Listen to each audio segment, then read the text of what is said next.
for the conductor, on the Egeton, by Asaph, a psalm. I raise my voice to God and cry out, I raise my voice to God and he will listen to me.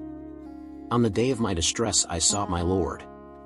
My wound oozes at night and does not abate, my soul refuses to be consoled. I remember God and I moan, I speak and my spirit faints, Selah. You grasped my eyelids, I am broken, I cannot speak.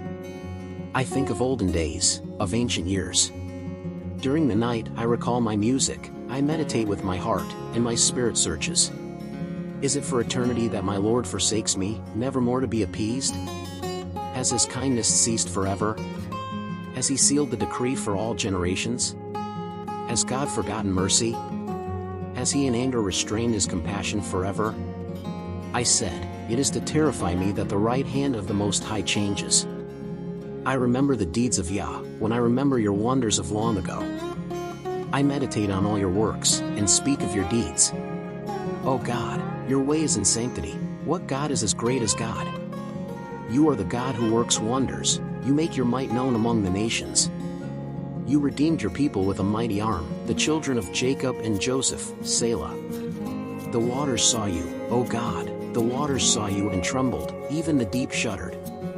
The clouds streamed water, the heavens sounded forth, even your arrows flew about. The sound of your thunder was in the rolling wind, lightning lit up the world, the earth trembled and quaked. Your way was through the sea, your path through the mighty waters, and your footsteps were not known. You led your people like a flock, by the hand of Moses and Aaron. A maskil by Asaph. Listen, my people, to my teaching, incline your ear to the words of my mouth. I will open my mouth with a parable, I will utter riddles of long ago. That which we have heard and know, to be true, and that our fathers have told us. We will not withhold from their children, telling the final generation the praises of the Lord, and his might, and the wonders he has performed. He established a testimony in Jacob, and set down the Torah in Israel, which he commanded our fathers to make known to their children. So that the last generation shall know, children yet to be born will rise and tell their children. And they shall put their hope in God, and not forget the works of the Almighty, and they shall guard his commandments. And they shall not be like their fathers, a wayward and rebellious generation, a generation that did not set its heart straight, and whose spirit was not faithful to God. The children of Ephraim, armed archers, retreated on the day of battle. They did not keep the covenant of God, and refused to follow his Torah. They forgot his deeds and his wonders that he had shown them. He performed wonders before their fathers, in the land of Egypt, in the field of Zoan. He split the sea and brought them across, he erected the waters like a wall. He led them with a cloud by day, and all night long with the light of fire. He split rocks in the wilderness, and gave them to drink as if from the abundant depths. And he brought forth flowing waters from the rock, and caused waters to descend like rivers. Yet they again continued to sin against him, to provoke the Most High in the parched land. And they tested God in their hearts, by requesting food for their craving. They spoke against God, they said, Can God set a table in the wilderness?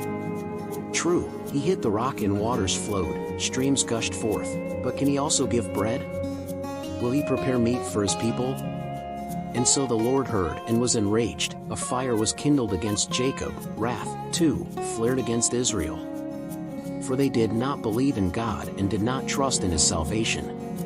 Though he had commanded the skies above, and opened the doors of heaven. He had rained upon them manna to eat, and given them grain of heaven. Man ate the bread of angels, he sent them, enough, provisions to satiate. He drove the east wind through the heaven, and led the south wind with his might. He rained meat upon them like dust, winged birds like the sand of seas. And he dropped them inside his camp, around his dwellings. And they ate and were very satiated, for he brought them their desire. They were not yet estranged from their craving, their food was still in their mouths. When the wrath of God rose against them and slew their mighty ones, and brought down the chosen of Israel. Despite this, they sinned again, and did not believe in his wonders. So he ended their days in futility, and their years in terror. When he slew them they would seek him, they would return and pray to God. They remembered that God is their rock, God the Most High, their Redeemer. But they beguiled him with their mouth, and deceived him with their tongue. Their heart was not steadfast with him, they were not faithful to his covenant. Yet he is compassionate, pardons iniquity, and does not destroy. Time and again he turns away his anger, and does not arouse all his wrath. He remembered that they were but flesh, a spirit that leaves and does not return. How often they provoked him in the desert, and grieved him in the wasteland. Again and again they tested God, and sought a sign from the Holy One of Israel.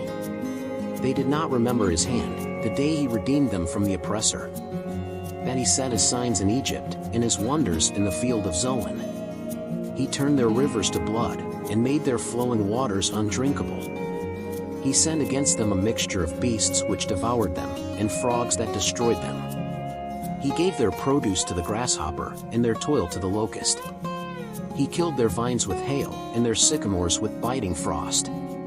He delivered their animals to the hail, and their livestock to fiery bolts. He sent against them his fierce anger, fury, rage, and affliction, a delegation of messengers of evil. He leveled a path for his anger, and did not spare their soul from death. He delivered their animals to pestilence. He struck every firstborn in Egypt, the first fruit of their strength in the tents of Ham. 4. He drove his nation like sheep, and guided them like a flock in the desert. He led them in security, and they did not fear, for the sea covered their enemies. And he brought them to the boundary of his holy place, this mountain which his right hand acquired. He drove out nations before them, and allotted them an inheritance, measured by the cord. He settled the tribes of Israel in their tents. Yet they tested and defied God, the Most High, and did not keep his testimonies. They regressed and rebelled like their fathers, they turned around like a deceptive bow. They angered him with their high altars, and provoked him with their idols. God heard and was enraged, and he was utterly disgusted with Israel. And he abandoned the tabernacle of Shiloh, the tent where he had dwelled among men. He put his might into captivity, and his glory into the hand of the oppressor. He delivered his nation to the sword, and was enraged with his inheritance. Fire consumed his young men, and his maidens had no marriage song. His priests fell by the sword, and their widows did not weep. And the Lord awoke like one who had been asleep, like a warrior shouting, to sober himself, from wine. He beat his enemies into retreat, and dealt them eternal disgrace.